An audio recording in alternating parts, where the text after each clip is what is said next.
بسم اللہ الرحمن الرحیم۔ آج کل ایک چیز دیکھنے میں آ رہی ہے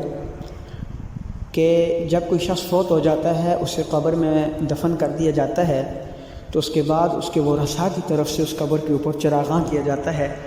لائٹیں جلائی جاتی ہیں، بلب جلایا جاتا ہے، لالٹین یا اس طرح کی آگ جلائی جاتی ہے، روشنی کی جاتی ہے۔ شریعت مطہرہ میں سختی کے ساتھ منع ہے قبر کے اوپر روشنی کرنا، آگ جلانا۔ تو یہ چیز ختم ہونی چاہیے، یہ ہمارے اسلام کے اندر اس کی کوئی اجازت نہیں ہے۔ ہندوؤں کا یہ طریقہ ہے کہ وہ اپنے مردوں کی جو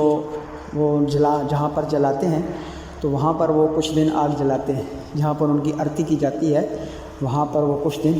یا پھر یہ عیسائیوں کے اندر یہ چیز ہے کہ وہ اپنے مردوں کی قبر کے اوپر آگ جلاتے ہیں۔ اور ہمارے نبی حضرت محمد عربی صلی اللہ علیہ وسلم نے ہمیں غیروں سے